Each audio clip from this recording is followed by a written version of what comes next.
Hello my dear drama lovers, welcome back to M drama glimpse. இந்த week நம்ம பார்த்துக்கிட்டு இருக்க மெஜிஷியன் ஸ்டோரியோட பார்ட் 4 தான் இந்த வீடியோ நம்ம பார்க்க போறோம். ஸோ வாங்க கைஸ், நம்ம என்ன கதைக்குள்ள போகலாம். கடைசியா நம்ம ஹீரோயின் இல்லு கிட்ட காசு வாங்கிக்கிட்டு இருக்கா அப்படிங்கிற விஷயம் அந்த ஸ்டாஃபுக்கு தெரிஞ்சிருமா? அவர் இப்பவும் நம்ம ஹீரோயினுக்கு ஒரு சான்ஸ் கொடுப்பாரு. உன் மேல தப்பு இல்லைன்னு சொல்லி ப்ரூவ் பண்றதுக்கு நீ எதாவது சொல்ல விரும்புறியான்ட்டு. ஆனா நம்ம ஹீரோயின் வாயவே திறக்க மாட்டாளா? உடனே அந்த ஸ்டாஃப் அப்படியே, சரி போதும், இதுக்கு மேல என்னால உனக்கு டைம் கொடுக்க முடியாது, நாளைக்கு நீ வரப்ப உன்னோட அப்பா அம்மாவோட வரணும் அப்படின்றவாரு. நம்ம ஹீரோயின் பாவம், அவளால சொல்ல கூட முடியாது, எங்க அப்பா இப்ப எங்க கூட இல்ல, நான் தனியா தான் வாழ்ந்துகிட்டு இருக்கேன் அப்படின்ட்டு. இதனால அவ ஒரு மாதிரி குழம்பி போயிருவா. நாளைக்கு நான் இங்க யார கார்டியனா கூட்டு வரது அப்படிங்கிற மாதிரி. சரி, இத பத்தி இல்லுகிட்டியான்னு சொல்லுவோன்னு பார்த்தா அவனுக்கு நடந்த எந்த விஷயமே தெரியாது போல. அவன் வாட்டுக்கு இப்ப வீட்டுக்கு கிளம்பி போயிருவான். இப்ப என்ன பண்றதுன்னு தெரியாத நம்ம ஹீரோயின் அந்த அம்யூஸ்மெண்ட் பார்க்குக்கு தான் வருவா. அங்க நேத்தே நம்ம ஹீரோ ஒரு மெயில் பாக்ஸ பத்தி சொல்லியிருப்பான்ல, அது ஒரு பொய்யன்ட்டு அவளுக்கும் தெரியும். பட் இருந்தாலும் அந்த ட்ரிக்ஸ் திரும்பி ஒர்க் ஆகுதான்னு பாக்குறதுக்காக அவங்க அம்மாக்கு ஒரு லெட்டர் எழுதி அதுக்குள்ள வைப்பா. ஆனா இதை இப்படி வச்சுக்கிட்டு இருக்கப்ப கரெக்டா அந்த ஹேனா பொண்ணு இந்த இடத்துக்கு வந்துருவா. அவன் நம்ம ஹீரோயினை கலாய்க்க ஆரம்பிச்சிருவா. என்னது இது, ஸ்கூல்ல இல் கூட சுத்திக்கிட்டு இருக்க, இங்க அந்த மெஜிஷியன் கூட சுத்திக்கிட்டு இருக்க, உன்னை புரிஞ்சிக்கவே முடியலையே. அது மட்டும் இல்லாம நாங்க வரதுக்கு கொஞ்ச நேரத்துக்கு முன்னாடி அந்த பாக்ஸ்ல ஏதோ வச்சுக்கிட்டு இருந்தியே, என்னது அது அப்படின்ட்டு அதை ஓபன் பண்ணி பார்க்கலான்ட்டு போவா. நம்ம ஹீரோயினுக்கு விடவே மாட்டா. ஏன்னா அதுக்குள்ள நம்ம ஹீரோயின் அவங்க அம்மாக்கு எழுதின லெட்டர் இருக்கு. அந்த லெட்டர்ல நம்ம ஹீரோயின் மெயினா இவளுக்கும் இல்லுக்கும் இருக்கிற டீலை பத்தி எழுதி வச்சிருப்பா. அதனால அதை திறக்கவே விட மாட்டா. பட் ஆனால் நம்ம ஹீரோயினும் மீறி அந்த ஹேனா பண்ண திறந்து பாப்பாளா. ஆனா இப்ப அதுக்குள்ள எந்த ஒரு லெட்டருமே இருக்காது. நம்ம ஹீரோயினும் ஒரு மாதிரி குழம்பி போயிருவா. அதனால இப்ப எதுவுமே பேசாம அவ வாட்டுக்கு அங்க இருந்து கிளம்பி போய்கிட்டே இருப்பா. பட் ஆனா அந்த ஹேனாவும் அவளோட ஃப்ரெண்டும் இன்னும் அங்க இருந்து கிளம்பி இருக்க மாட்டாங்க. அவங்க திரும்பி அந்த மேஜிக்கல் ரூம்குள்ள போய் அங்க ஏதான் கிடைக்குதான்னு போட்டு தேடி பார்த்துக்கிட்டு இருப்பாங்க. இவங்க நேரத்துக்கு நம்ம ஹீரோவும் அங்க இருக்க மாட்டானா. உடனே அந்த ஹேனா பொண்ணு, இந்த மிஸ்டீரியஸான மெஜிஷியன் மேனை பத்தி நான் தெரிஞ்சுக்கிட்டே ஆகணும், அதுக்காக தான் ஒரு ஸ்பை கேமரா எடுத்துட்டு வந்திருக்கேன் அப்படின்ட்டு அங்க ஒரு கேமராவை செட் பண்ணிக்கிட்டு இருப்பா. பட் இவ முழுசா அதை மாற்றத்துக்குள்ள நம்ம ஹீரோ அங்க என்ட்ரி கொடுத்துருவான். இவனை பார்த்தனே அப்படி பதட்டத்துல அந்த ஹேனா கேமராவை கையில மறைச்சு வச்சுக்குவாளா. ஆனா இவன் மேல நம்ம ஹீரோக்கு இப்ப சந்தேகம் வந்து டக்குன்னு அவளோட கையை இழுத்து பாப்பான். போச்சு, செத்தா, வசமா மாட்டினா அப்படின்னு நினைச்சா இப்ப அவ கையில இவன் மேஜிக்காக யூஸ் பண்ற ப்ராப்பர்ட்டி ஒண்ணு இருக்கும். ஃபிராக்ஷன் ஆஃப் செகண்ட்ல ஏதோ ஒரு திராளங்கடி வேலை பார்த்துட்டா போல. அதனால நம்ம ஹீரோவும் இவன் மேல பெருசா சந்தேகப்பட்டுக்காம, என் பொருள்லாம் என் பெர்மிஷன் எல்லாம் எடுக்க கூடாது, இங்க அடிக்கடி வர வேலையை நிப்பாட்டு, கிளம்பு அப்படின்ட்டு மிரட்டுவான். அதுக்கடுத்து இவன் வெளியே வந்த கிடத்த நம்மளுக்கு ஒரு விஷயமே தெரியும். இவன் அந்த கேமராவை நம்ம ஹீரோ வரத பார்த்தோனையும் அங்க இருந்து ஒரு பாக்ஸ் குள்ள போட்டு வச்சிருப்பா.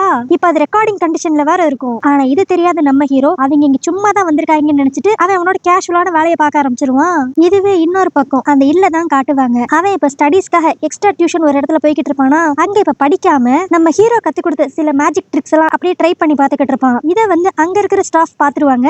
இது ஒரு பக்கம் இப்படி நடந்துகிட்டு இருக்க, இன்னொரு பக்கம் இல்லோட வீட்டுல தான் காட்டுவாங்க. அவன் ரூமை கிளீன் பண்ண வந்த அவங்க அம்மாக்கு அங்கங்க பேப்பர்ல பட்டர்ஃபிளை செஞ்சு பார்த்த மாதிரி இருக்குமா. என்னது இது, இவன் இப்படி புதுசா ஏதோ பண்ணிக்கிட்டு இருக்கான் அப்படின்ட்டு அவன் ரூமை ஃபுல்லா சர்ச் பண்ணி பார்த்தா இந்த மெஜிஷியன் ஹேட், மேஜிக்கு யூஸ் பண்ற சில ப்ராப்பர்ட்டிஸ் அதெல்லாம் அந்த ரூம்ல இருக்கும். இதை பார்த்து அவங்க அம்மா ஷாக் ஆகிக்கிட்டு இருக்கப்ப கரெக்டா அந்த டியூஷன்ல இருந்து கால் பண்ணி நம்ம இல்ல பத்தி போட்டு விட்டுருவாங்க. இன்னொரு சைடு நம்ம ஹீரோயினை தான் காட்டுவாங்க. அவ வேலையெல்லாம் முடிச்சுட்டு இப்ப வீட்டுக்கு வரப்ப அவ தங்கச்சி யார்கிட்டயோ பேசிக்கிட்டு இருக்க மாதிரி தெரியும். யாருடான் வேமா வந்து பார்த்தா நம்ம ஹீரோயினோட அப்பா அங்க இருப்பாரு. இவரை பார்த்துன்னு நம்ம ஹீரோயின் கோவப்படுவான்னு சொல்லி பார்த்தா அவ ரொம்ப சந்தோஷப்படுவா. இப்ப அப்படியே அவகிட்ட இருக்கிற பொருள் எல்லாத்தையும் வச்சு அவங்க அப்பாவுக்கு ஒரு விருந்து சாப்பாடே ரெடி பண்ணிடுவா. ஆனா அந்த அப்பா இப்ப அப்படியே பல நாள் கழிச்சு பொண்ணுங்களை பார்த்திருக்கோம், தனியா இப்படிதான் மேனேஜ் பண்ணிக்கிட்டாங்களோ அப்படிங்கிற அக்கறையில எதுவுமே கேட்க மாட்டான். அவன் இப்ப கேட்கறது எல்லாமே என்ன தேடி கடன்காரங்க யாரும் வந்தாங்களா அப்படிங்கிற மாதிரிதான் கேட்டுக்கிட்டு இருப்பான். நம்ம ஹீரோனுக்கு இது லைட்டா கடுப்பேத்தி விடும். அதனால அவ உடனே, ஆமா நிறைய பேர் வந்தாங்க, என்ன பண்றது, சின்ன பொண்ணா இருந்தாலுமே நான் தானே இப்ப வீட்டுல பெரிய பொண்ணு, அதனால அவங்கள பேசி நான் தான் சமாளிச்சு அனுப்பிச்சேன் அப்படிங்கிற மாதிரி அவங்க அப்பா குத்தி காட்டுற மாதிரி பேசுவா. ஆனா அதெல்லாம் அவர் பெருசாவே எடுத்துக்க மாட்டாரு. நம்ம ஹீரோனும் சரி அப்படின்னு விட்டுட்டு அவங்க அப்பா கிட்ட, நாளைக்கு நீங்க ஃப்ரீயா இருந்தீங்கன்னா எங்க ஸ்கூலுக்கு வர முடியுமா, என்னோட ஸ்டாஃப் உங்களை பார்க்கணும்னு சொன்னாங்க அப்படின்ட்டு மட்டும் சொல்லுவா. இந்த மாதிரி ஸ்கூல்ல நடந்த எந்த பிரச்சனையை பத்தி சொல்லவே மாட்டா. அவங்க அப்பாவும் கேஷுவலா ஏதோ ஒரு மீட்டிங் நினைச்சிட்டு ஓகே நான் வரேன்னு ஒத்துக்குவாரு. அடுத்து இப்ப எல்லாரும் தூங்குனக்கு அடுத்து நம்ம ஹீரோயின், சரி அப்பா வந்துட்டாரு, இனி நம்மளுக்கு பாதி பிரச்சனை முடிஞ்சிரும், இல்கிட்ட வாங்கின காசுல நம்ம கிட்ட கொஞ்சம் மிச்சம் இருக்கு, இது எல்லாத்தையும் நம்ம திரும்பி இல்கிட்டே கொடுத்து ஸ்கூல்ல நடந்துகிட்டு இருக்கிற பிரச்சனைக்கு ஒரு ஃபுல் ஸ்டாப் ஒன்று வைக்கணும் அப்படிங்கிற மாதிரி யோசித்து அந்த பணத்தெல்லாம் அவ பேக்ல வச்சுட்டு தூங்க போயிருவா. ஆனா அடுத்த நாள் காலையில எந்திரிச்சு பார்த்தா அவங்க அப்பா அந்த வீட்டுல இருக்க மாட்டாரு. நம்ம ஹீரோயின் இது தெரிஞ்ச உடனே ஃபர்ஸ்ட் அவ பேக்கை தான் போய் செக் பண்ணி பாப்பா. பார்த்தா நேத்து இவ இல்லுக்கு கொடுக்கணும்னு சொல்லி வச்சிருந்த காசு எதுவுமே அங்க இருக்காது. அவங்க அப்பா தூக்கிட்டு ஓடிட்டாரு போல.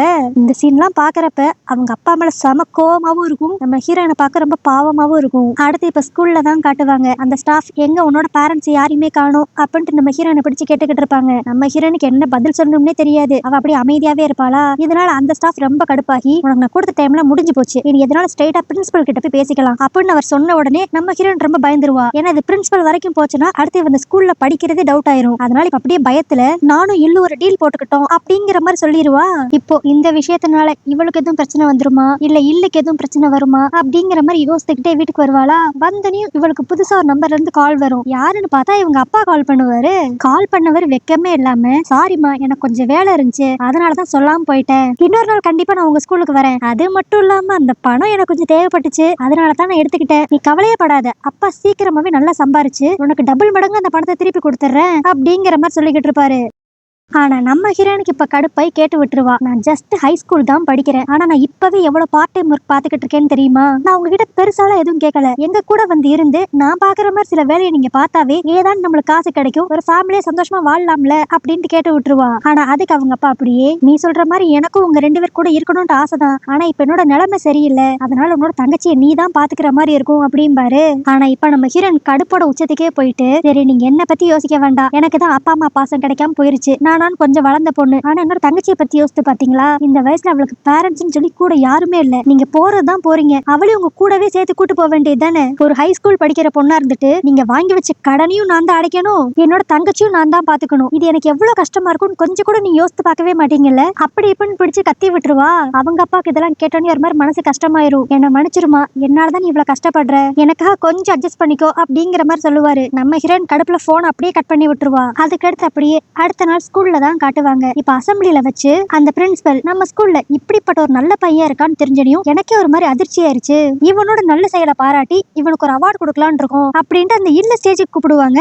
இதனால நம்ம ஹீரோயினும் சரி அந்த இல்லும் சரி ஒரு மாதிரி ஷாக் ஆகி போயிருவாங்க. போச்சு, இப்ப அசம்பிளில வச்சு 2 பேத்தையும் அசிங்கப்படுத்த போறாங்க அப்படின்னு நினைச்சா அந்த இல்லுக்கு குட் சப்போர்ட்டிங் ஸ்டூடெண்ட் அப்படிங்கிற மாதிரி ஒரு அவார்டு கொடுப்பாங்க. இங்க என்னடா நடக்குது அப்படின்ட்டு புரியாம அவங்க 2 பேரும் யோசிச்சுக்கிட்டு இருக்கப்ப அந்த பிரின்சிபல் அப்படியே, உங்க கூட படிக்கிற ஒரு பொண்ணுக்கு காசு பிரச்சனைன்னு தெரிஞ்ச உடனே இல்ல எதை பத்தி யோசிக்காம கொடுத்திருக்கான், இந்த ஒரு நல்ல செயலை பாராட்டி தான் இந்த அவார்டு அவனுக்கு கொடுக்குறோம் அப்படிம்பாங்க. இத கேள்வி பட்டோனியுமே நம்ம ஹீரோனுக்கு ஒரு மாதிரி ஆயிரும். அப்படியே அந்த கிளாஸ் ஸ்டாஃப் தான் ஒரு மாதிரி பாப்பா, இவ பாக்குறான்னு தெரிஞ்சோனையும் அந்த கிளாஸ் ஸ்டாஃப்மே ஒரு மாதிரி அசிங்கப்பட்டு தலை குடிஞ்சிருவாரு. என்னன்னா நம்ம இல்லும் நம்ம ஹீரோயினும் டீல் போட்டுதான் அப்படி காசை மாத்திருப்பாங்க. இந்த போட்டோ மொத்த ஸ்கூலுக்குமே பரவிருச்சுல. ஆனா அதுக்கடுத்து நம்ம ஹீரோயின் நடந்த உண்மை அந்த ஸ்டாஃப் கிட்ட சொல்லிருப்பா. பட் இல்லோட ஃபேமிலி பெரிய ஆளுங்கிறனால இல்லுக்கு எந்த ஒரு கெட்ட பேர் வந்துடக்கூடாதுன்ட்டு அந்த சம்பவத்தை மொத்தமா இப்படி ட்விஸ்ட் பண்ணி விட்டுருவாங்க. இது இப்ப மித்த ஸ்டூடெண்ட்ஸ்க்கு தெரிஞ்சோனியும் இல் வந்து ஆனியோட இந்த நிலைமைய பார்த்து அவளுக்கு ஹெல்ப் பண்ணுங்கிறதுக்காக தான் காசு கொடுத்திருக்கான் போல, பரவாயில்ல சூப்பர்ல அப்படிங்கிற மாதிரி எல்லாரும் பேச ஆரம்பிச்சிருவாங்க. ஆனா இந்த இடத்துல என்னதான் இல்ல பெருமைப்படுத்திருந்தாலும் நம்ம ஹீரோயின் ஒரு ஏழை வீட்டு பொண்ணு, அவளுக்கு காசுக்கே வழி இல்ல அப்படிங்கிற விஷயம் அந்த மொத்த ஸ்கூலுக்குமே தெரிஞ்சிரும். இதனால நம்ம ஹீரோயின் ஒரு மாதிரி கூனி குறுகி போய் நிப்பா. அதுக்கடுத்து அந்த இல் நம்ம ஹீரோயின் கிட்ட பேச ட்ரை பண்ணுவான். இங்க என்ன நடக்குதுன்னு எனக்கு தெரியல, இந்த விஷயத்துக்கும் எனக்கும் எந்த ஒரு சம்பந்தமும் இல்ல அப்படின்னு அவன் எக்ஸ்பிளைன் பண்ண ட்ரை பண்ணுவான். ஆனா நம்ம ஹீரோயின் அப்படியே சிம்பிளா, இங்க பாரு எனக்கு இப்போதைக்கு இதை பத்தி பேச இஷ்டம் இல்ல அப்படின்றவா. ஆனா அந்த இல்லு விடாம, அது எப்படி அசால்ட்டா விட முடியும், இந்த டீல ஆரம்பிச்சதே நான் தான், ஆனா அதுல சம்பந்தமே இல்லாம எல்லாரும் ஒண்ணு ஒரு மாதிரி இல்லாத வீட்டு பொண்ணு மாதிரி பாக்குறாங்க, பேசாம உண்மையை சொல்லிடலாம் அப்படின்னு அவன் கூப்பிடுவான். ஆனா அதுக்கு இப்ப நம்ம ஹீரோயின் டென்ஷன் அப்படி கத்தி விட்டுருவா. நான் உண்மையெல்லாம் சொன்னேன், ஆனா அப்படி சொல்லியுமே இதுதான் எனக்கு கிடைச்ச பரிசு, இங்க காசு இருக்கிறவங்கள ஒரு மாதிரியும் காசு இல்லாதவங்களை இன்னொரு மாதிரி தான் ட்ரீட் பண்ணுவாங்க, அட்லீஸ்ட் என்ன ஸ்கூலை விட்டு தூக்கலன்னு நினைச்சு நான் சந்தோஷப்பட்டுக்கணும் அப்படின்ட்டு நம்ம ஹீரோயின் அங்க இருந்து கிளம்பிடுவா. இப்போ இவ்வளவு ஒரு கஷ்டமான சம்பவம் நடந்த உடனேயும் நம்ம ஹீரோயின் ஆட்டோமேட்டிக்கா நம்ம ஹீரோ பாக்குறதுக்கு தான் வருவாளா. ஆனா இப்ப நம்ம ஹீரோயின் என்ன நினைச்சிருப்பான்னு தெரியல. அப்படியே நம்ம ஹீரோவை பார்த்து, நீங்க உண்மையான மெஜிஷியன் தானே சொல்றீங்க, எனக்கு ஒரு ஹெல்ப் பண்ண முடியுமா, நான் தெரியாதரமா ஒரு தப்பு பண்ணிட்டேன், அந்த தப்பு நடக்காம இருக்கிறதுக்கு பேசாம டைம் டிராவல் பண்ணி என்ன கொஞ்ச நாளைக்கு பின்னாடி அனுப்ப முடியுமா, இல்லனா அது கூட வேண்டாம் ஒரு 10 வருஷத்துக்கு அப்படியே டைம் டிராவல் பண்ணி என்ன ஃபியூச்சருக்கு அனுப்பிச்சிடுறீங்களா, அப்ப வந்துட்டு வாழ்க்கை நிம்மதியா இருக்கும் நான் நினைக்கிறேன் அப்படிங்கிற மாதிரி நம்ம ஹீரோ கிட்ட கேட்டுக்கிட்டு இருப்பா. ஆனா இவ இப்படி எல்லாம் சொன்ன உடனேயும் இவ உண்மையில ரொம்ப மனசு கஷ்டத்துல இருக்கா அப்படிங்கறது நம்ம ஹீரோ புரிஞ்சுக்குவான். ஆனா அவனால இப்படிப்பட்ட மேஜிக் எல்லாம் பண்ண முடியாது போல, அதனால அவன் என்ன பேசுறதுன்னு தெரியாம ஒரு மாதிரி அமைதியாவே இருப்பானா. இதை நம்ம ஹீரோயினும் புரிஞ்சுக்கிட்டு, சரி விடுங்க, நான் அதை சும்மா விளையாட்டுத்தனமா கேட்டேன், நம்ம ஆசைப்படுறது எல்லாமே இந்த வாழ்க்கையில நடக்கவா செய்யுது, இப்ப எனக்கு மனசு சரியில்லை, நான் இங்க இருந்து கிளம்புறேன் அப்படின்ட்டு அவ கிளம்பலான்னு பாக்குறப்ப நம்ம ஹீரோவோட கையில அடிபட்டு ரத்த வரதவ நோட் பண்ணுவா. என்னாச்சு, எப்படி அடிபட்டுச்சு அப்படின்னு அவ கேட்டா நம்ம ஹீரோ அதுக்கு அப்படி மலிப்பிக்கிட்டு, அதெல்லாம் ஒண்ணு இல்ல, சின்ன அடிதான், நான் பாத்துக்கிறேன் அப்படின்ட்டு சமாளிப்பான். பட் நம்ம ஹீரோனுக்கு ஏதோ ஒரு சந்தேகம் இருக்கும், என்னமோ நடந்திருக்கு அப்படிங்கிற மாதிரி. இதுவே இன்னொரு பக்கம் இப்ப இல்லோட வீட்டுல தான் காட்டுவாங்க. அங்க அப்படியே இல்லோட அம்மா யார்கிட்டயே போன் பேசிக்கிட்டு இருப்பாங்க. அந்த பொண்ணு ஆனினால என் பையனும் கெட்டு குட்டிச்சேவரா போயிருவான்னு நினைக்கிறேன், நீங்க கொஞ்சம் ஸ்கூல்ல அவங்கள பாத்துக்கோங்க, இன்னைக்கு நடந்த விஷயத்துக்கு ரொம்ப தேங்க்ஸ் அப்படிங்கிற மாதிரி பேசிக்கிட்டு இருப்பா. இதை வந்து அந்த இல்லும் கேட்டுருவான். இதுலயே அவன் கண்டுபிடிச்சிருவான் இவங்க அம்மா வந்து இவங்களோட கிளாஸ் டீச்சர் கிட்ட பேசிக்கிட்டு இருக்காங்க அப்படின்ட்டு. இவனுக்கு செம்ம கடுப்பாயிரும். ஆனா அவங்க அம்மா கிட்ட போய் சண்டையும் போட முடியாத நிலைமையில தான் இருப்பானா. சரின்ட்டு அப்படி கோவத்தோட ரூமுக்கு வந்தா அங்க ஒரு பேக் பூரா இவன் மேஜிக்காக வாங்கி வச்சிருந்த பொருள் எல்லாத்தையும் அவங்க அம்மா குப்பை மாதிரி கட்டி வச்சிருப்பாங்க. இதை பார்த்துன்னு அவன் இன்னும் ஒரு மாதிரி கடுப்பாவான். ஆனா அப்பயே அவங்க அம்மா அந்த இடத்துக்கு கேஷுவலா வந்து, இன்னைக்கு ரூமை நான் கிளீன் பண்ணேன், இதெல்லாம் தேவையில்லாத பொருள் மாதிரி தெரிஞ்சிச்சு, அதனாலதான் இப்படி ஓரம் கட்டி வச்சிருக்கேன், நீ வந்தோடனே உன்கிட்ட கேட்டு குப்பையில போடலாம்னு நினைச்சேன் அப்படிங்கிற மாதிரி அசால்ட்டா சொல்லுவாங்க. ஆனா அதுக்கு அந்த இல்ல அப்படியே அதான் ஏற்கனவே குப்பையில போடணும்னு முடிவு பண்ணிட்டீங்களே, அப்புறம் எதுக்கு என்னோட டெசிஷனுக்காக வெயிட் பண்ற மாதிரி நடிச்சுக்கிட்டு இருக்கீங்க அப்படின்னு ஸ்ட்ரைட்டாவே கேட்டு விட்டுருவான். இது இப்ப அவங்க அம்மாவை கோவப்படுத்தி விட்டுரும். அவங்க உடனே நீ முந்திரா இப்படி கிடையவே கிடையாது, என்ன அந்த ஆனினால நீ இப்பெல்லாம் பண்ணிக்கிட்டு இருக்கியா அப்படின்ட்டு நம்ம ஹீரோயின் இப்ப பிளேம் பண்ணுவாங்க. ஆனா இவனும் பதிலுக்கு இப்ப கத்தி விட்டுருவான். நான் எல்லாமே உங்களுக்கு பிடிச்ச மாதிரி தானே பண்றேன், உங்களுக்கு பிடிச்ச மாதிரி எப்ப பார்த்தாலும் படிப்பை பத்தி மட்டும் தான் யோசிக்கிறேன், எனக்குன்னு பெருசா ஃப்ரெண்ட்ஸ் கூட கிடையாது, ஏதோ அந்த ஆனி கூட சேர்ந்து கொஞ்ச நாள் நான் சந்தோஷமா சிரிச்சேன், அது மட்டும் இல்லாம நீங்க குப்பைன்னு சொல்லி கட்டி வச்சிருக்கீங்களே இந்த மேஜிக் பொருட்கள்லாம், இதுதான் எனக்கு ரியல் சந்தோஷத்தை தருது, உங்க சந்தோஷத்துக்காக என்னென்னமோ பண்றேன், ஆனா என்னோட சந்தோஷத்தை பத்தி நீங்க கொஞ்சம் கூட யோசிக்க மாட்டீங்களே அப்படின்ட்டு அவன் இப்ப காய்ச்சி மூச்சுன்னு கத்த ஆரம்பிச்சிருவான். ஆனா கடைசியில அவங்க அம்மா அப்படியே பாரு நாங்க எல்லாமே உன்னோட நலத்துக்காக தான் பண்றோம், நாங்க சொல்றத அமைதியா கேளு அப்படின்ட்டு அந்த ஆர்கியூமெண்ட் அங்கேயே முடிச்சு விட்டுருவாங்க. இதுவே இன்னொரு பக்கம் அந்த ஹேனா பொண்ணை தான் காட்டுவாங்க. அவ இப்ப அந்த அம்யூஸ்மெண்ட் பார்க்குக்கு அவ வச்சுட்டு போன கேமராவை எடுக்கிறதுக்கு திருட்டுத்தனமா வருவா. இதை பார்த்து அங்க இருந்த கிளி திருடன் திருடன் அப்படின்னு கத்த அந்த ஹேனா டக்குன்ட்டு அந்த ஸ்பை கேமரா மட்டும் எடுத்துட்டு அங்க இருந்து வேகமா போயிருவா. இன்னொரு பக்கம் நம்ம ஹீரோயினை தான் காட்டுவாங்க. அவ அவளோட தங்கச்சிக்கு ஏதோ ஒரு கேக் வாங்கிட்டு இப்ப சந்தோஷமா வீட்டுக்கு வருவா. ஆனா அங்க பார்த்தா அவ தங்கச்சி இருக்க மாட்டா. இப்படி தங்கச்சி வீட்டுல இல்லன்னு தெரிஞ்சோடனே நம்ம ஹீரோனுக்கு லைட்டா பயம் வரும். அப்புறம் தான் அவனை அவங்க அப்பா கிட்ட போன்ல பேசினதை அவ யோசித்து பாப்பா. நான் எப்படி பார்த்தா என் தங்கச்சியை நீங்க தானே பாத்துக்கணும், ஆனா ஹை ஸ்கூல் படிக்கிற நான் அவளை பாத்துக்கிற மாதிரி இருக்கு அப்படிங்கிற மாதிரிலாம் போன்ல புலம்பிருப்பாள். இப்ப இது அவ மைண்டுக்கு வரும். ஒருவேளை தங்கச்சி இந்த விஷயத்தை கேட்டுட்டு வீட்டை விட்டு எங்கேயும் போயிட்டாலோ அப்படிங்கிற மாதிரி நம்ம ஹீரோயின் பயப்பட ஆரம்பிச்சிருவா. அதனால அப்படியே அவ வீட்டை சுத்தி இருக்கிற எல்லா இடத்துலயும் போய் தன்னோட தங்கச்சி தேடி பாப்பா. எங்க போனாலும் அவளோட தங்கச்சி இருக்க மாட்டா. இதனால நம்ம ஹீரோயின் ரொம்ப பயந்து போயிருவா. பட் நல்ல வேலையா அப்போ ஒரு போன் கால் வரும். என்னன்னா அவளோட தங்கச்சி தன்னோட ஃப்ரெண்டு வீட்டுல இருக்கா போல. இப்ப அந்த ஃப்ரெண்டோட அம்மா கால் பண்ணி உன்னோட தங்கச்சி நைட் எங்க வீட்லயே இருக்கட்டும் அப்படிங்கிற மாதிரி சொல்லுவாங்க. இதை கேட்டக்கடுத்து தான் நம்ம ஹீரோயினுக்கு உயிரே திரும்பி வந்த மாதிரி இருக்கும். இன்னொரு பக்கம் அந்த ஹேனா பொண்ணை தான் திரும்பி காட்டுவாங்க. இப்ப அந்த கேமரால ரெக்கார்ட் பண்ணது எல்லாத்தையும் அவ வீட்டுல வச்சு போட்டு பாத்துக்கிட்டு இருப்பாளா. அதை பார்த்து அவளுக்கு ஒரு மாதிரி மூஞ்சே மாறிடும். அவ பார்வையிலேயே தெரியும் ஒரு மாதிரி பயந்தாப்புலதான் அந்த வீடியோவே பாத்துக்கிட்டு இருப்பா. அப்படி எதை பார்த்து பயந்தான்னு நம்மளுக்கு தெரியாது. இன்னொரு சைடு இப்ப நம்ம ஹீரோயினை தான் காட்டுவாங்க. இப்படி தங்கச்சி காணா போயிட்டா அப்படின்னு நினைச்சவ பயந்தனால ஸ்ட்ரைட்டா நம்ம ஹீரோவை தான் பார்க்க வந்திருப்பா. என்னோட வாழ்க்கையில எங்க அம்மா என்ன விட்டுட்டு போனாங்க, அதுக்கடுத்து எங்க அப்பாவும் எங்களை விட்டுட்டு போயிட்டாரு, இன்னைக்கு என்னோட தங்கச்சியும் என் கூட எல்லாம் போயிருவாளோ அப்படின்ற ஒரு சிச்சுவேஷன் வந்த கிடத்து எனக்கு உண்மையிலே உயிரே போன மாதிரி ஆயிருச்சு. எங்க அம்மா அப்பா எங்களை விட்டுட்டு போயிட்டாங்க தான், ஆனா என்னைக்குமே நான் மனசறிஞ்சு என் தங்கச்சியை விட்டுட்டு போகணும்னு நான் நினைச்சு பார்த்தது கூட கிடையாது. என் லைஃப்ல இந்த மாதிரி பல கஷ்டமான சம்பவங்கள் நடந்திருக்கு. அப்பெல்லாம் உண்மையிலே எனக்கு சப்போர்ட்டுக்குன்னு சொல்லி யாருமே இருக்க மாட்டாங்க. அப்ப நான் என்னோட மைண்ட்ல ஒன்னே ஒன்னு தான் நினைப்பேன், நீ உன்னோட வாழ்க்கையில யாரையும் எதிர்பார்க்காத, உன்னை மட்டும் நீ எதிர்பாரு, ஏன்னா உனக்கு ஆறுதல் கொடுக்கறது நீ மட்டும்தான் அப்படிங்கிற மாதிரி எப்பயுமே நான் செல்ஃப் மோட்டிவேட் பண்ணிக்குவேன். இதெல்லாம் கேட்டோன்னு நம்ம ஹீரோ அதனாலதான் நேத்து நீ என்கிட்ட வந்து சீக்கிரமாவே ஒரு 10 வருஷம் டைம் டிராவல் பண்ணி இந்த நாட்கள்லாம் கடந்து போகணும்னு ஆசைப்பட்டியா அப்படின்ட்டு கேட்பான். ஆமா, அப்படி டைம் டிராவல் பண்ணிட்டு போனாவன்ட்டு என் பிரச்சனையெல்லாம் குறைதான் பாப்போங்கிறதுக்காக தான் கேட்டேன் அப்படிம்பாளா. அதுக்கு உடனே நம்ம ஹீரோ உனக்கு இப்பயும் அந்த மாதிரி ஆசை இருந்துச்சுன்னா சொல்லு, அதை நான் நிறைவேற்றுறேன் அப்படின்பா.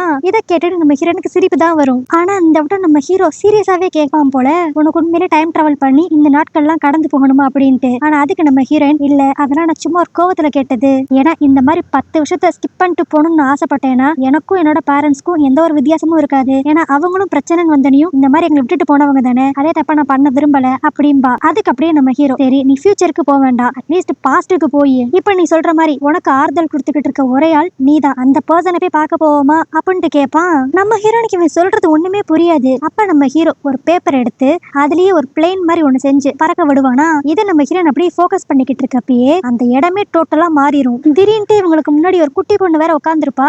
அந்த குட்டி பொண்ணு யாருன்னு பார்த்தா நம்ம சின்ன வயசு ஹீரோயின். நம்ம ஹீரோனுக்கு இங்க என்ன நடக்குதுன்னே புரியாது. அவ ஒரு மாதிரி குழப்பத்துல நிப்பா. அப்ப நம்ம ஹீரோ நீ என்னென்னலாம் பேசணும்னு ஆசைப்படுறியோ அதை நீயே போய் உன்கிட்ட பேசு அப்படின்னு நினைச்சு விடுவான். நம்ம ஹீரோயின் ஒரு மாதிரி தயங்கி தயங்கி அவளோட பாஸ்ட் கிட்ட போய் அப்படியே நீ ஆனி தானே, உங்க அம்மாக்காக தான் இங்க நீ வெயிட் பண்ணிக்கிட்டு இருக்கியா அப்படின்ட்டு கேட்பா. அந்த குட்டி குழந்தை ஒரு மாதிரி பயந்துரும். என்னோட பேர் ஆனி, நான் எங்க அம்மாக்காக வெயிட் பண்றேன்னு உங்களுக்கு எப்படி தெரியும்? நீ சொன்னா நம்ப மாட்டேன், எனக்கு உன்னை பத்தின எல்லா விஷயங்களும் தெரியும், ஏன்னா இன்ஃபேக்ட் சொல்ல போனா நீயும் நானுமே ஒரே மாதிரி ஃபீலிங்ஸ்ல தான் இருக்கும் அப்படின்பா. அந்த குட்டி குழந்தைக்கு ஒன்னும் புரியாது. நீ உங்க அம்மா உன்கிட்ட திரும்பி வந்துட மாட்டாங்களான்ட்டு ஏங்கிக்கிட்டு இருக்கேன்னு எனக்கு புரியுது. நானும் உன்ன மாதிரி தான் என்னோட அம்மாக்காக நான் வெயிட் பண்ணிக்கிட்டு இருக்கேன். ஆனா என்னோட வாழ்க்கையில இருந்து நான் தெரிஞ்சுக்கிட்டதை உனக்கு சொல்றேன். உன்னோட வாழ்க்கைக்கு அது யூஸ்ஃபுல்லா இருக்கும். நீ மித்தவங்களை எதிர்பார்த்துக்கிட்டு உன்னோட வாழ்க்கையை கோட்டை விட்டுறாத. நீ சந்தோஷமா முயற்சி பண்ணேனா உன்னோட உன்னோட வாழ்க்கையும் யாருமே இல்லாம கலர்ஃபுல்லா இருக்கும். அதனால உன்னை விட்டுட்டு போனவங்களை நினைச்சு நீ பெருசா ஃபீல் பண்ணிக்காத அப்படிங்கிற மாதிரி அவ பாசிட்டிவா அவளுக்கு அவளே ஆறுதல் சொல்லிக்குவா. இதனால அங்க சின்ன வயசா இருக்கிற நம்ம ஹீரோயினும் ஒரு மாதிரி காமா ஃபீல் ஆவா. அதே மாதிரி நம்ம ஹீரோயினுக்கும் ஏதோ ஒரு பெரிய பாரத்தை மனசுல இருந்து இறக்கி வச்ச மாதிரி ஃபீல் ஆகும். அப்படியே ஃபிராக்ஷன் ஆஃப் செகண்ட் ரியாலிட்டிக்கு வந்துருவாங்க. ஆனா நம்ம ஹீரோயின் ஏற்கனவே குழப்பத்துல இருந்தா இப்ப நம்ம ஹீரோ அவளை ஃபுல்லாவே குழப்பி விட்டுருவான். இப்படி ஒரு சம்பவம் நடந்தனையும் நம்ம ஹீரோயின் அப்படியே ஒரு மாதிரி பயந்துகிட்டே போய் உண்மையை சொல்லுங்க, நீங்க யாரு அப்படிங்கிற மாதிரி கேட்டுக்கிட்டு இருப்பா. அதுக்கு அவன் வழக்கம் போல நான் ஒரு ரியல் மெஜிஷியன் அப்படிங்கிற மாதிரி சொல்லிடுவான். அதுக்கு அடுத்து அப்படியே இங்க சீன் கட் பண்ணி அடுத்த நாள் காலையில நம்ம ஹீரோனோட ஸ்கூல் கிட்ட தான் காட்டுவாங்க. அங்க ஒரு போலீஸ் நின்னுக்கிட்டு போற வர ஸ்டூடெண்ட்ஸ் எல்லார்கிட்டயும் ஏதோ ஒரு போட்டோவை காமிச்சு இவனை இதுக்கு முன்னாடி இங்க நீங்க பாத்திருக்கீங்களா அப்படிங்கிற மாதிரி கேட்டுக்கிட்டு இருப்பாங்க. இப்ப இந்த போட்டோவை நம்ம ஹீரோயின் கிட்டயும் காட்டுவாங்களா. அதை பார்த்துட்டு நம்ம ஹீரோயின் ஒரு மாதிரி பயந்து போயிருவா. என்னன்னா அந்த போட்டோல இருக்கிற ஆளை பார்க்க அப்படியே நம்ம ஹீரோ மாதிரியே இருக்கும். ஆனா இப்ப பயந்து போன நம்ம ஹீரோயின் அந்த போலீஸ் கிட்ட எதுவுமே சொல்லாம எனக்கு இவர் யாருன்னு தெரியாது அப்படின்ட்டு அங்க இருந்து வேகமா கிளம்பிடுவா. ஆனா கிளாஸுக்கு வந்து ஒரு மாதிரி யோசிச்சுக்கிட்டே இருப்பா, எதுக்கு இவனை போலீஸ் தேடுது அப்படின்ட்டு. அப்ப அந்த இடத்துக்கு அந்த ஹானா பொண்ணு ஒரு பென்ட்ரைவோட வருவா. அவ அப்படியே இல்லுக்கிட்டையும் நம்ம ஹீரோயின் கிட்டையும் நீங்க ரெண்டு பேரும் அடிக்கடி அந்த மெஜிஷியனுக்கு சப்போர்ட் பண்ணி பேசுற மாதிரி எனக்கு தோணுது. எனக்கு தெரிஞ்சு உங்க ரெண்டு பேருக்கும் அவனை பத்தின உண்மைகள் தெரியலன்னு நினைக்கிறேன். அதனாலதான் நீங்க அவன் கூட சேர்ந்து சுத்திக்கிட்டு இருக்கீங்க. இந்த பென்ட்ரைவ்ல இருக்கிற விஷயத்த பாருங்க, அப்பதான் உங்களுக்கு உண்மை என்னன்னு புரியும் அப்படின்பா. சரின்னு சொல்லிட்டு இவங்க ரெண்டு பேரும் இவங்க ஸ்கூல்ல இருக்கிற ஒரு சிஸ்டத்திலேயே அந்த பென்ட்ரைவை போட்டு பாப்பாங்களா. அதுல பார்த்தா நம்ம ஹீரோ யார் கூட சண்டை போட்டுக்கிட்டு இருக்க மாதிரி இருக்கும். அதுவும் அந்த சண்டையில நம்ம ஹீரோ கத்தியை வச்சு ஆப்போசிட்ல இருக்க ஆள் அப்படியே குத்துற மாதிரி போய் நான் ஒரு ரியல் மெஜிஷியன் அப்படிங்கிற மாதிரி சொல்லிக்கிட்டு இருப்பான். இதை பார்த்தனே நம்ம ஹீரோயின்கா இருக்கட்டும் அந்த இல்லுக்கா இருக்கட்டும் செம ஷாக்கு. உண்மையிலே நம்ம ஹீரோ யாரு, அந்த ஹை ஸ்கூல் பொண்ணு தொலைஞ்சு போனதுக்கும் நம்ம ஹீரோக்கு ஏதாவது சம்பந்தம் இருக்குமா அப்படிங்கிறது எல்லாத்தையுமே நம்ம நாளைக்கு வீடியோல பார்த்து தெரிஞ்சுக்கலாம். சோ ஓகே கைஸ், இந்த டிராமா உங்களுக்கு பிடிச்சிருந்துச்சுன்னா லைக் பண்ணிருங்க, ஹைப் பண்ணிருங்க, மறக்காம என் சேனல் சப்ஸ்கிரைப் பண்ணிட்டு அப்படியே இன்ஸ்டாகிராம்ல ஃபாலோ பண்ணிருங்க. நாளைக்கு வீடியோ உங்களை பார்க்கறேன். Bye by.